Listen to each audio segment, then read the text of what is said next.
श्वास आहे, आयुर्वेद दिन उजाडला, धन्वंतरीच्या चरणी वंदन, आरोग्याचा मार्ग दाखवला. आपल्या पूर्वजांनी दिलेलं आरोग्याचं हे विज्ञान आजही तितकंच खरं आणि महत्वाचं आहे. तर भावतरंग तुमच्या समोर प्रस्तुत करत आहे एक आरोग्याची गाथा. तर बघा त्यात काय काय होतंय ते. आयुर्वेद म्हणजे काय रे? झाडाची पानं आणा, उकडा आणि काढा प्या. आयुर्वेद हळू चालते, इतका वेळ कोण वाट बघत बसणार? त्यापेक्षा ॲलोपॅथीच्या 2 गोळ्या आणि ताबडतोब आराम. सगळं इंग्रजी मेडिसिन ते चालले. आयुर्वेद म्हणजे काय? आजोबांची गोष्ट, जुनं झालं आता ते. हॅलो मेडिकल, 10 मिनिटात झोपेवरच्या गोळ्या पाठवा. काय स्टॉक संपलाय? एनर्जी ड्रिंक तर पाठवा. अरे तुम्हाला कोणी सांगितलं की आयुर्वेद म्हणजे फक्त काढा पाणी असतं? आयुर्वेदात डाएट मध्ये काय खायचं काय प्यायचं ते सांगतात. दिनचर्या म्हणजे जीवनाचा घड्या नीट ठेव आणि वनस्पतीपासून बनलेले औषध असल्यामुळे त्याचे साईड इफेक्टही कमी आहे. आणि सर्वात महत्वाची गोष्ट, आयुर्वेद हा भारताचा खूप प्राचीन अर्थ आहे. म्हणजे झाडाची पानं उकळायची गरज नाही आणि गोळ्याने खाल्लं तरी चालते. म्हणजे आपणच मूर्ख होतो का? अरे हो बाळांनो, यात तुमचाही काय दोष नाही, कारण तुम्हाला आयुर्वेदाबद्दल माहितीच नाही. त्यामुळे आयुर्वेदाला कमी लेखण्याआधी त्याविषयी माहिती घ्या. प्रसंग 1, रुग्णांच्या तक्रारी.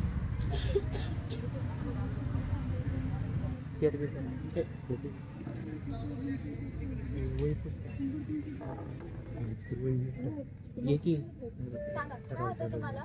मी रोज पिझ्झा बर्गर खातो. आता पोट बघा कसं ढोलकी झालंय. वाजवा ढोलकी, करा लावणी. अरे बाळा, जीवनाची ढोलकी वाजण्याआधी आहार आणि व्यायामाने तुझा ढोल कमी कर.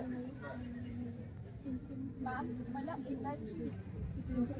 पण माझा हावरेट पण असतो. तू हजमला का? अरे बाळा, अति मात्र आहार केल्याने अपचन होतं. त्यामुळे जर हावरटपणा सोडला नाहीस ना तर मग कल्याण आहे तुझ्या डायबिटीजचं. डॉक्टर, मला ऍसिडिटी होते पण दिवसाला 12 कप चहा पितो. माझ्या रक्तात आरबीसी नाही, डीबीसी, डी ब्लड सेल्स आहेत. खूपच कमी चहा पितोस रे बाळा तू. जरा चहा कमी कर, एवढा चहा बरा नाही शरीराला. डॉक्टर, कौन सा गोली खाई आपने? विक्स की गोली लो, हिचकी दूर करो. अरे कधी मिक्सच्या पॅकेटवर पाहिलंच काय कंटेंट असतं? अद्रक, अश्वगंधा यासारख्या द्रव्यांचा काढा कर आणि पी. माझी शुगरची लेवल काय कमी होत नाही डॉक्टर, पण मला गोड आणि गुलाबजाम सुटतच नाही. तू शुगर फ्री घे. तू गप्प बस रे. तू जांभळाचं बियांचं चूर्ण घे, तुला नक्कीच फरक पडत आहे. स्ट्रेस इतका वाढलाय की मोबाईल बंद केला तरी डोक्यात नोटिफिकेशन सांगते. अरे अगं तू स्ट्रेस नको घेऊ, तू व्यायामाने प्राणायाम कर. प्राणायाम म्हणजे काय असतं? प्राणायाम म्हणजे श्वास आत घेणं, श्वास रोखून धरणं, श्वास बाहेर सोडणं. प्राणायामाने श्वासावर नियंत्रण येतं. जो आपकी लाइफ है वो सालों पर नहीं सांसों पर डिपेंड होती है. हा, एवढंच एक वाक्य मला तुझं पटलं. प्रसंग 2, वनस्पतींची कॉमेडी एंट्री. टर्मरिक आयुर्वेदिक क्रीम, कील मुहासों को जड़ से मिटाए, हल्दी चंदन के गुण इसमें समाए, त्वचा की रक्षा करे आयुर्वेदिक क्रीम, टर्मरिक आयुर्वेदिक क्रीम.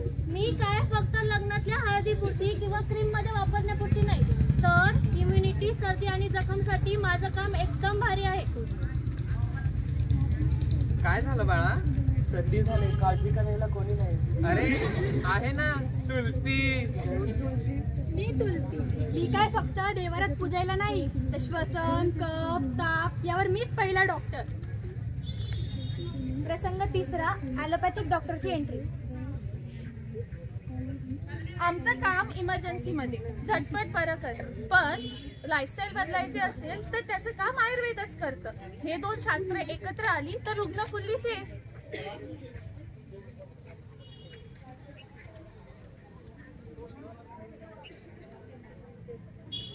प्रसंग 4, चहाच्या टपरीवरील चर्चा.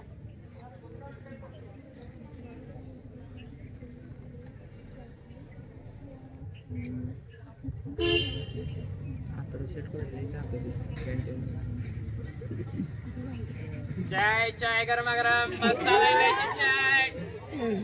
भैया 4 कप चाय.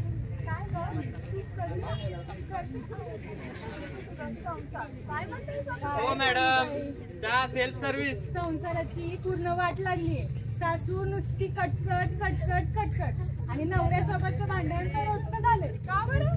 तोच इनफर्टिलिटी प्रॉब्लेम. अगं कोणाकडे दाखवलंच की नाही तू? अशा गोष्टी कोणाला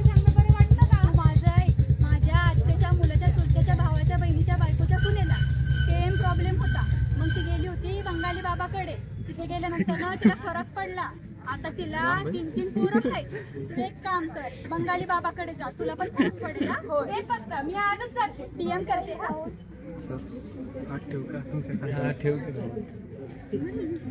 प्रसंग 5 बंगाली बाबा.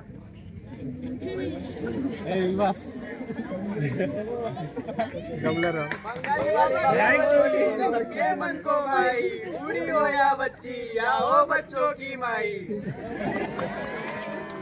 आओ बंगाली बाबा के पास आओ, जो करते हर रोग का इलाज. बंगाली बाबा की गोली सबके मन को भाई, बूढ़ी हो या बच्ची, या हो बच्चों की माई. मी खूप लांबून आलो, प्लीज मला बंगाली बाबाचं दर्शन करून द्या. थांबा थांबा. खुलजा सिम सिम. मला भेटायला कोणीतरी आलंय. जावा. बाबा तुम्ही तर चमत्कारच केलं, माझ्या आयुष्यातले सगळे कष्ट दूर केले. असे छोटे मोठे काम मी रोज करत राहते.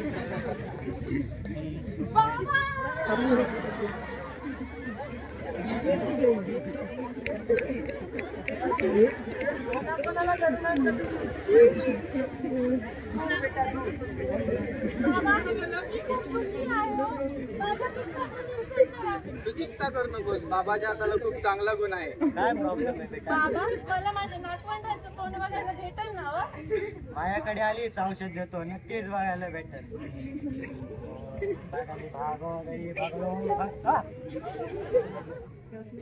दिवसातून 2 वेळा घे. तुला थांब, कुठे चाललेस? पाया तर पड.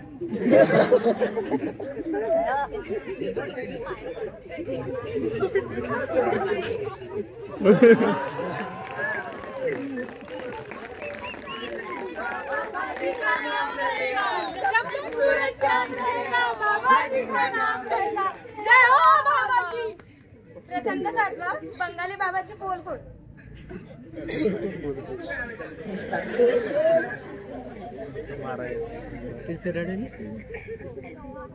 काय ना कशी आहेस? बरी आहेस का? तिला बाबाकडे घेऊन चला. बाबा थोडं दवाखान्यात. हॅलो, हॉस्पिटलमध्ये ऍडमिट केलं, या लवकर.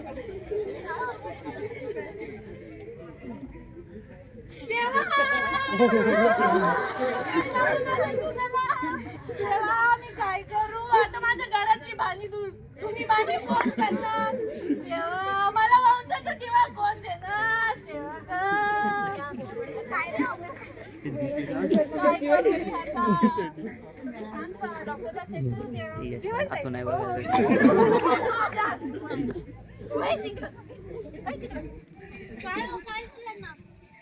पोट दुखतंय. हा इथेच. का हो, काय बाहेरचं खाल्लं होतं? मग काय औषध वगैरे? बंगाली बाबा म्हणून बाबा आहे. गुडगा बसवला त्या बाबाला. बोल बाबा, कसले बाबा आणि कशाला दिलं होतं? अहो असे बंगाली बाबा असं रस्त्यावर पडलेले आहेत. जडीबुटीमधून सिगारेट देतात, त्यामुळे असे साईड इफेक्ट होतात. चला आपण ह्याला मेडिसिन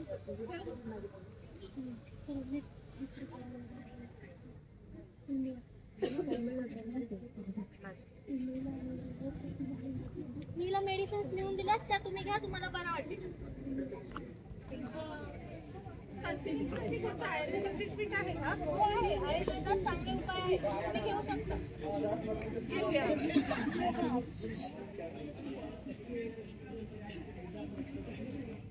तर आता आपण बघूयात आयुर्वेदाशी रिलेटेड मिथ्स कुठली आहेत ते. आयुर्वेदिक औषधी खूप उशिरा काम करतात असं काही नाही. आयुर्वेदिक औषधी लवकरच काम करते, जसं की ग्लोईवटी 48 तासात काम करते. आयुर्वेदिक औषधी हर्बलच असतील असं काही नाही. आयुर्वेदिक औषधी बनवताना मेटल्सचा सुद्धा वापर करतात, जसं की सुवर्ण, रजत आणि पारा. आणि आयुर्वेदिक औषधींचे दुष्परिणाम नसतात असंही काही नाही. योग्य त्या व्यक्तीने जर योग्य प्रमाणात औषध नाही घेतले तर त्याचे त्रासही व्हायला लागतो. ऐका हो ऐका, आयुर्वेद परंपरा थोर.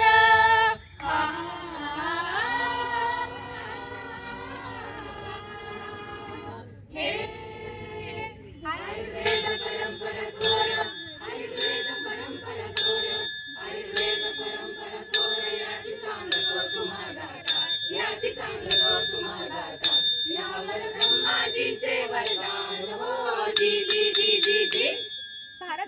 मातृभूमी याची संस्कृती अतिप्राचीन. या भूमीवर प्राचीन काळापासून म्हणजे तब्बल 5000 वर्षांपूर्वीपासून आयुर्वेद चिकित्साशास्त्र अजूनही रूढ आहे. पण या आयुर्वेदाची उत्पत्ती नेमकी झाली तरी कशी? ब्रह्मदेवापासून प्रारंभ.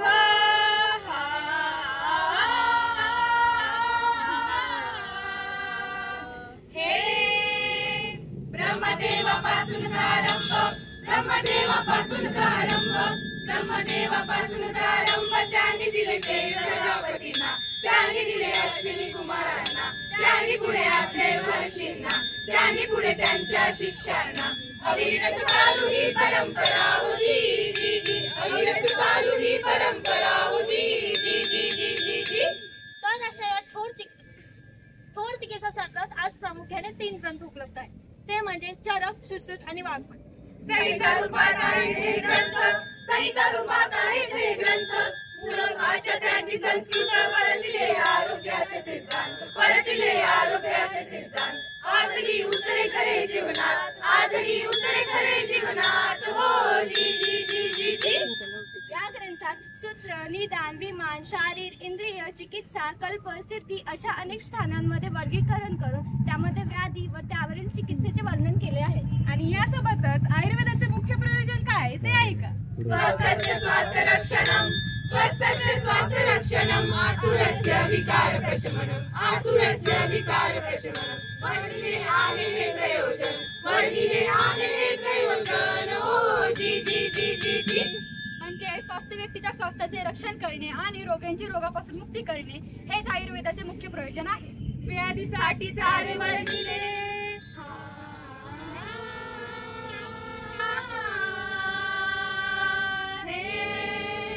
व्याधीसाठी सारे वर्णिले, व्याधीसाठी सारे वर्णिले, व्याधीसाठी सारे वर्णिले. अनेक औषधी आणि वनस्पती, काळे चूर्ण आणि जडीबुटी. जोड त्याला आहे पंचकर्माची, जोड त्याला आहे पंचकर्माची. शस्त्रकर्म आणि कर्माची जी जी जी जी जी. याने होतो रोगांचा घात, याने होतो रोगांचा घात. या तुम्ही आयुर्वेदासात, या तुम्ही आयुर्वेदासात, या तुम्ही आयुर्वेदासात हो जी जी जी जी जी. असा हा सुवर्ण इतिहास असलेला आपला आयुर्वेद. पण ब्रिटिशांच्या काळापासून व आधुनिकतेच्या युगामुळे आपण याला थोडे दुर्लक्षितच केले आहे. आपण आजारी पडलो असता मॉडर्न मेडिसिन घेऊन झटपट बऱ्या होण्याच्या नादात आपण त्याच व्याधीचक्रात अडकून राहतो. पण तरीही आपला शाश्वत असलेला आयुर्वेद आजही घट्ट पाय रोवून उभा आहे, कारण आयुर्वेद हा सत्य आहे.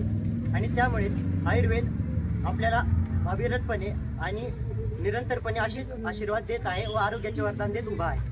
असो कोरोनाची महामारी,